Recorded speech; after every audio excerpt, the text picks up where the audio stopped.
Hi, everyone. Hope you're having a great summer. Thanks for joining this quick video on how to apply for to submit jobs for the Bridge Project for the fall round. I'm Hannah Malvin. I'm the Bridge Project project manager. I use she, her pronouns, and I'm here with our lovely team. I'll pass it on to Jana.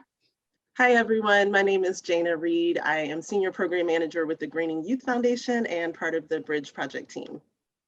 And hi, everyone. My name is Leandra Taylor. I'm here from the Southern Appalachian Wilderness Stewards. I currently work as their Partnership and Community Outreach Coordinator. I use she, her pronouns, and very excited to be here. Great. So we're excited to be gearing up for the fall round of the Bridge Project. We'll go over information for how to apply to submit jobs for the fall and share some quick tips on embedding equity in your job descriptions. So quick update that in the spring, we had 687 participants from 56 organizations. And we're excited. We've had 17 hires from 12 organizations so far. So we're looking forward to building on that, iterating on our process from the spring and continuing to establish this equitable hiring pathway for the environmental sector focused on people of color and underrepresented communities. So all of the 56 organizations that participated this spring, so if you brought a job this spring or if you sponsored the event, you are eligible to bring 2 jobs to the event this fall. The event is October 12th and 13th. We ask that you please submit jobs by August 6th. That means filling out some quick information on the point of contact, including the position description, a draft rubric on how you'd evaluate the candidates for the position. And then we'll have a few short questions about your commitment to diversity, equity, and inclusion.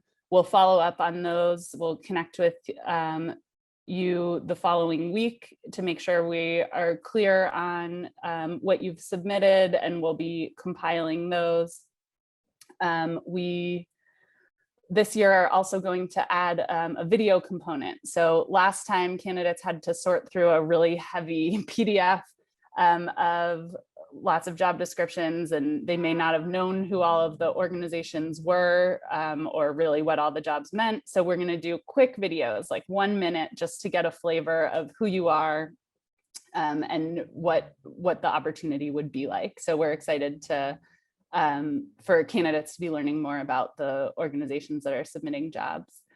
And then you'll receive your top slate of candidates in advance of the event, and you'll interview your candidates through our platform on October 12th and 13th during the event. So now we will dive into a little more tips on those position descriptions, and I'll hand it over to Jana. Thank you, Hannah. As Hannah mentioned, the event in May was a phenomenal event that fostered many positive outcomes, connections, and employment opportunities. So to keep the momentum going, we want to share a few tidbits that we learned regarding the equitable job announcements. The overall goal being ensuring that the descriptions are equitable, that the candidates understand what you're looking for, and that we understand what you're looking for as we participate in the hiring process with you. The first tip that we have in mind, and if we can go to the next slide, making sure that there's not a laundry list of tasks. The process for applying for jobs is really overwhelming. When a candidate sees a laundry list of tasks, candidates may feel like they can only apply if they meet 100% of those tasks that are listed. Even if they can complete 99% of those tasks and it's something that they can learn, they may not apply if they see this long list of 20 to 25 tasks rather than kind of some overarching goals about what you expect for the position. Along that same line about intimidation, making sure that you're not using intimidating language. So that can include things like exceptional writer. That's one that I've seen quite a bit, or that we saw quite a bit as we talked about communications positions. The type of language can be a little bit vague and also intimidating because it's kind of subjective.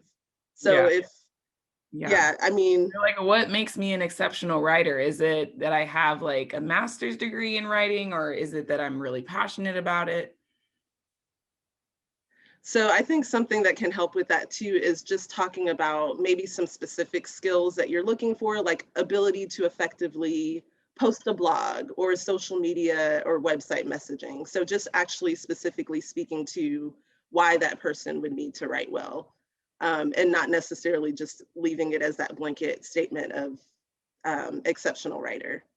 Right. I feel like even if there were examples of the specific types of writing, like you have 2 to 4 years of journalism or, different types of blogs or whatever that may be, being a little bit more specific, but less specific in terms of the exceptional part. Absolutely. Another tip is, and especially with environmental sector and conservation jobs, of course, we like people to want to know about nature, but not necessarily love nature. I think that can be strong language, just because everybody may not always have that immediate connection, but that can be something that they learn and grow to love. I think of a specific candidate that applied for the bridge originally that was a Greening Youth Foundation intern prior to learning about the bridge. And when she came to Greening Youth Foundation, she was a communications major, had never had any connection to the environmental sector, or working in the conservation field until she came to the Greening Youth Foundation. And she actually did 2 internships with us with land management agencies and fell in love. Again, she never knew about this whole new world and this whole sector and the opportunities that were there. And so she actually participated in the bridge and left with a permanent position. So that's just, when you think about it, there's just so much talent out there, and people don't always know about opportunities and the connection to nature that may be there, and they may be exposed later in life. So it can really exclude people when you have that kind of language, that type of strong language, and not leaving that opportunity for growth. For sure. That's such a good example. Another thing to keep in mind when we're talking about these job announcements is making sure that you're specific about relocation funds if they're available. And kind of along that same line, I would kind of lump these under the same category, but the flexibility of the modality, and if the position will be remote, or if it's starting out remote, if you would have to relocate at some point. This is another way to just be inclusive. I think all of these things kind of fall under that category.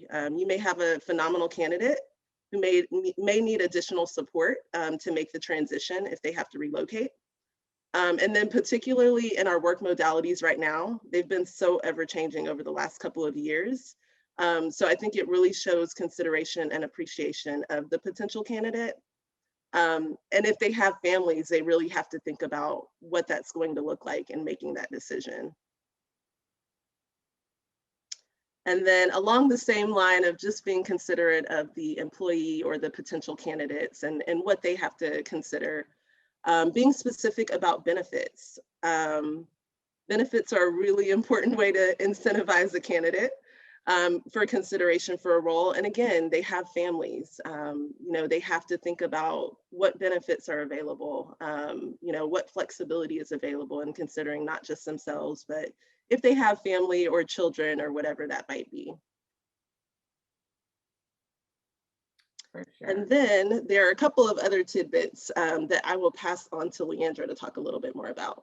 Absolutely. Thank you, Jana. The first of my tips is to avoid acronyms. And language is a barrier. And the minute you start throwing in acronyms, you're already losing people. And I would say if you do use them, at least spell them out the first time. So throughout the document, people are really understanding what it is you mean when you're using those.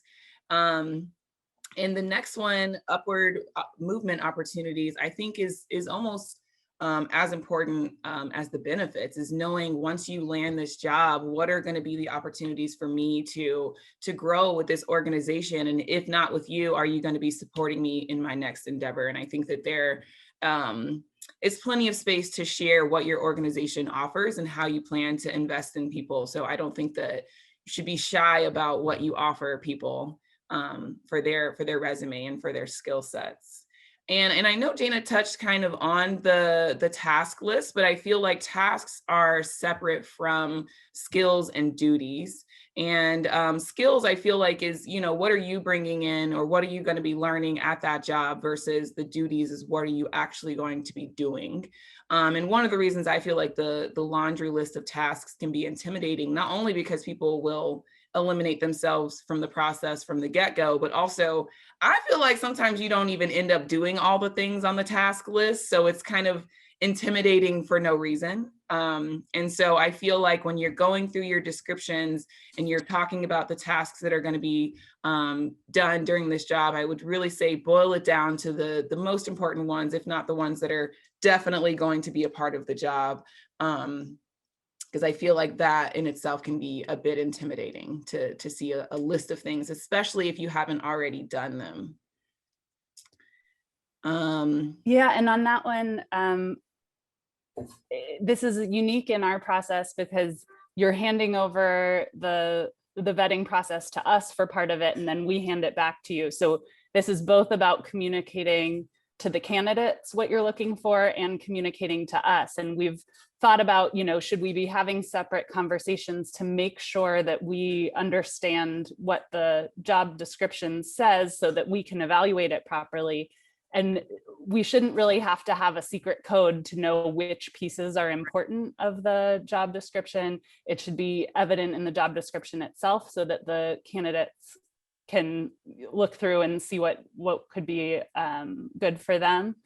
And so that we can accurately match with what you're looking for and what you need.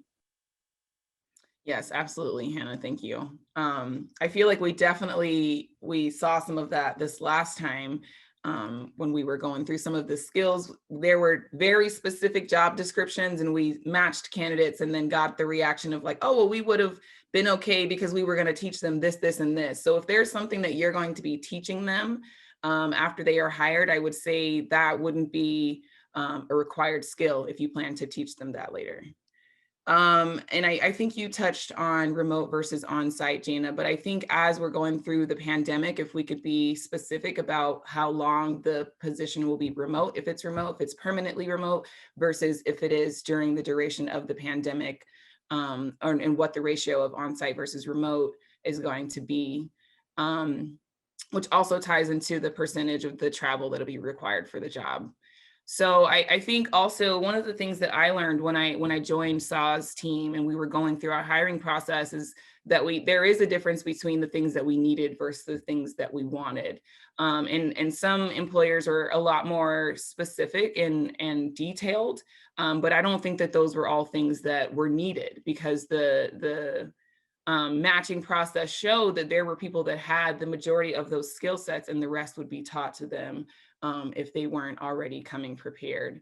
And I think that that's a big part of the hiring process. And we touched on this in the spring, but hitting the ground running, where you feel like you have to get hired and be ready 100% the first day of the job, when realistically you're going to be onboarded and trained and taught some of those skills. So I would say look at your skills list and look at the things that you'll be training them on in the onboarding process.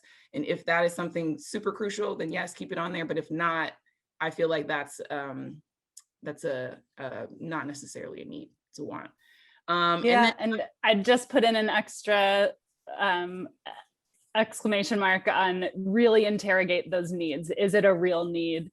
Or is that just going to make it harder for people to be able to find their way in? Right. Like if it's a need, is it really a need? Really think about that.